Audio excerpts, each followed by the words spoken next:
Hey YouTube, it's Erin, and I would like to welcome you to my luxury closet 529. Here in my closet, not everything is luxurious, but a lot of it is luxurious to me, and I would like to share some of those luxuries with you. I will cover different topics from handbags to fashion to jewelry, but mostly handbags because, well, I really just love handbags. Although I have to say, lately, I haven't been loving them quite as much as I have in the past. I think I have handbag burnout. Is that such a thing? I think I am just taking a bit of a handbag buying pause. I mean, it's been a few weeks, right? I don't know. I'm just not looking as much. Like today, I didn't go look at Yugi's closet to see what dropped at 10 a.m. Although I feel like I should go look and see what dropped at 10 a.m. now that I'm saying that out loud. However, I did buy some luxury jewelry yesterday, and so I have that for you in an upcoming video. One of the pieces I picked up from the Macy's Friends and Family sale, it was just too good. And then I happened to find a coordinating piece on eBay and noticed that a lot of the jewelry pieces on eBay are going through an authentication program. And in some cases, you can actually select that you want an item to go through eBay's jewelry authentication. Let me give you an example. The piece I bought automatically goes through eBay's jewelry authentication center. And I believe that is because the seller selected it to go there and paid for that to happen. But there was another piece that I was looking at, and it didn't automatically go through that center, but I could pay an additional $40 and it would. So I thought that was pretty cool. I don't know if handbags are moving that direction too. If I do see that develop with something I'm looking at or something comes up that way, I will be sure to let you know because I like to keep you all as safe as possible. And speaking of safety, before I get to the topic of the day, I do want to just give you a little bit of information about a luxury platform that I was exposed to several months back, and I declined to work with them. And generally, when I decline to work with anybody, I don't tell you about it because there are so many that I don't even reply to. But this is one where I actually communicated back and forth with them a little bit. And what they offered me really bothered me, and so I decided not to work with them. But they have continually asked me. And back several months ago, there was no one on YouTube that had done a video about this platform. But now there are a few individuals who have done a video about this platform. And so since there are a few out there, I want to give you the perspective from my end, just so you know, and you can make an informed decision whether or not you feel comfortable buying through this particular platform. I'm saying platform a lot, but I don't know what else to call it. So the company I'm talking about is Sensor. Now, all of the companies that I am working with, that I talk about all the time, like Zumani and Dress Up Your Purse, which I'm going to talk about today here in a minute, and let me think, Next Fashion, and who else? Rose Forever. I may be working with them just a little bit here. I have so many roses I don't feel like I need anymore, but I am going to go ahead, I think, and work with Rose Forever again because they're fabulous. Let me see, who else have I worked with? There have been so many companies that I've worked with that have been great. And if you see me repeating working with the company over and over again, then I highly, highly recommend them.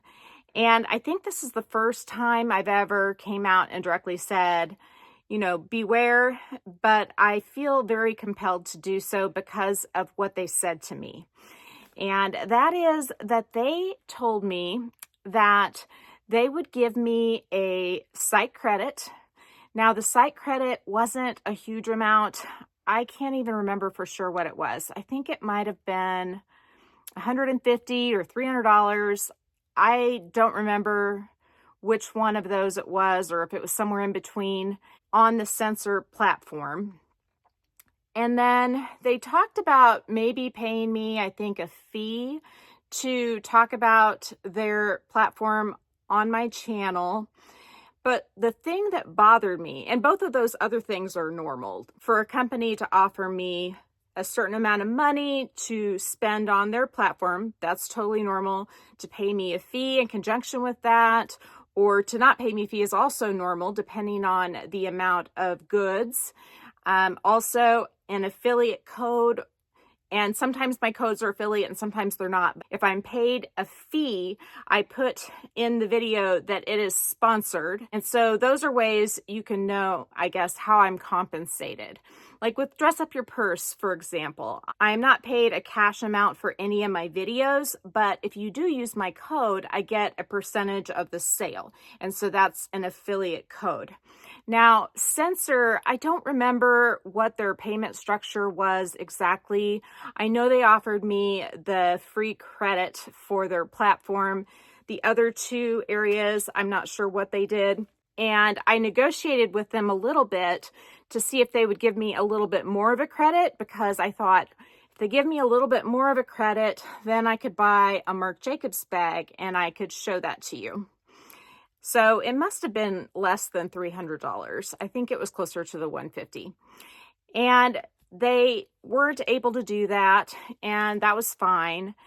But what they said to me at that point, and they have brought it up multiple times since then until I stopped replying back to them. And what they asked me to do was to take something out of my closet or something that I was getting from somewhere else, put it in the packaging that that item came in, and then put it in their packaging and open it. And if I were to do that, that would be so blatantly dishonest. And I'm not saying that the other individuals who've worked with Censor have done this. They may be bigger fish and they may have gotten a bigger credit, and they very well could have gotten the item through the platform. But in my case, they asked me to package up something I had and unwrap it out of their box. And I just could not in any way consider doing that. And that's why since then I have ignored every email that they have sent me, because I just think that is so wrong. So I wanted to come and tell you this information because today I got another email from them asking me to work with them. So I went on YouTube and I searched Censor Luxury Platform again, just to see if anybody else had done it, because quite a bit of time passed and nobody, I guess, took them up on that offer. And so they may have changed the way they're doing things. They may not be making that offer anymore. I don't know. But I just know what they offered me, and I think that that's wrong. And unless they've been purchased out by another company and have totally changed their ways, I would never do business with them. Now, speaking of a company that I would totally do business with, I have done business with them, and I continue to represent them. Dress Up Your Purse is the bag of the day for me. This is the Le Petite Paris 15 in the black, and I didn't think that this was my favorite size of the Paris 15. And I still don't think it is, but I had never used it until yesterday. And now I am in love. And I think what changed is I figured out how to use it. And the thing is I just don't go out that often. I'm at home so much, but I started thinking about what I carry in my normal bag of the day. And to be honest with you, I carry way more stuff than I need. I don't even open the pouches that I have items in 99% of the time. I think it just gives me comfort to know that I have them. And I do find it amusing whenever people start asking for things, and I always have those things, even though my bags are relatively small generally. But we were going out to dinner last night for my son's 15th birthday at the Japanese steakhouse. And I didn't want to bring my Coach Times Square tabby, which I've been wearing, because it is a delicate Napa leather. I say delicate, but it hasn't shown any wear and tear, and I've used it quite a bit. I took it to New Orleans with me. I'll link that video down below. And anyway, I just wanted to move into this because I felt like it would be more carefree with the Togo leather. And the Japanese steakhouse has scents, and a lot of times I don't bring luxury bags in there because I don't want them to pick up the greasy scent of the food that they make there. And I decided to go ahead and bring this in. And it was a pretty good night in terms of only maybe a third of the grills were actually being used. And so it probably wasn't the stinkiest of nights, but this bag still smells of leather. It did not pick up any of the Japanese steakhouse scent. Had to just double check.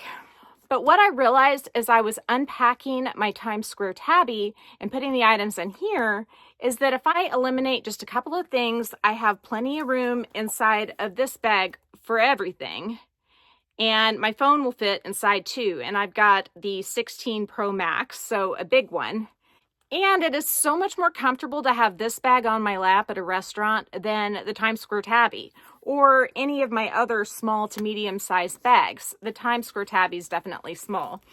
So I'm going to switch right now into another bag I have never carried, which is the Pallas BB in the Noisette shade. Because I'm making this switch, I'm not going to be wearing black shoes anymore, and I'm not going to be wearing black clothes anymore.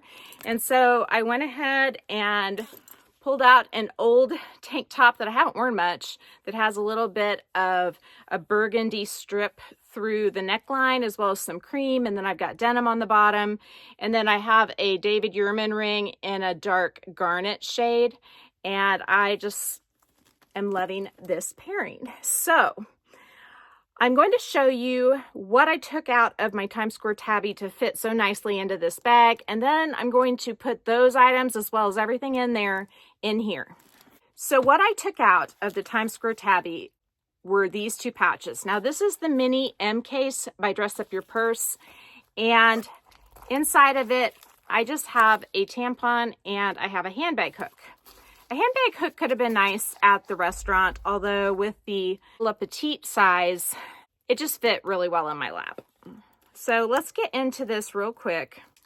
I did not have these two items in there last night, and the reason was because I was going to eat. I didn't need my lip gloss. I didn't need concealer for a dim restaurant, but I did put them in there today because I was out and about and I wanted to have them. And I thought to keep them upright and prevent any leaking risks, I would put them in one of these Zumani pouches. They generally send me some of these when they send me insert for my bag. And so they come in real handy to keep things positioned the way you might want them to, or to use them as a credit card holder to take up less space than a card holder. Those are some of the uses I found for these, but they do keep things in groupings if you are trying to do that. So those two items easily fit back inside of there. And so this is good to go now. This, like I said, was not in the bag last night. You can see I've got a silky organizer from Zumani, and it does have some pockets in it. So I could condense and maybe not have as many pouches, but they'll all fit, so I'm just going to leave them in there. The other item I didn't take to the Japanese steakhouse with me was this pouch that has my powder and a Bath & Body Works hand sanitizer. And I figured I could go to the bathroom and wash my hands, and so that's why I didn't bring that. And I almost never use my powder when I'm out and about. So there you go. Those are the two things that I always feel like I need with me, but I rarely use. And you can see I still have some room in there. Without that lip gloss and concealer in there, you can see how a Pro Max would easily slot back there. And I do have my cash in the back pocket there. I'm going to fold it in half and stick it in the Zumani organizer. So now I'm just going to move everything else that I have there into the Pallas BB. Now I have everything in there. I did use the pockets for the cash, my key fob, my AirPods case, and on the bottom side I've got a hair tie, I think, in one of them, and the cash and some Aleve single serving packs. And I did have to turn the 2 pouches upright. And one thing I have not done is I have not gotten my 2 clays, my 2 Louis Vuitton clays back out since I've gotten back from my trip. But in this case, if I was going to carry both pouches, which I am, I would probably just put those cards into this pocket. So that's how I would solve that problem. Either that or I would reconfigure what pouches I have in here. And I may do that anyway. But you can tell that this is pretty full now. And if I take out these 2 pouches, which are the difference between what I had inside the mini pochette and what I have inside of this bag, you'll see it opens it up a lot, but there are still a fair amount of items inside. I enjoyed using this so much that I have another one of these in another color on the way.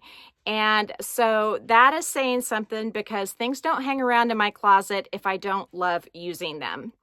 So I hope you've enjoyed this video. I hope you found it helpful. If you did, please give me a big thumbs up. If you haven't subscribed to my channel yet, what are you waiting for? Do it and ring the notification bell so that you are notified of future exciting content such as this. Also, go find me on Instagram. The name there is the same. It's the @ then myluxurycloset529, all lowercase. You can DM me there, or you can email me at myluxurycloset529@gmail.com. If I don't hear from you, I will see you again real soon. Take care and have a fabulous day. Bye.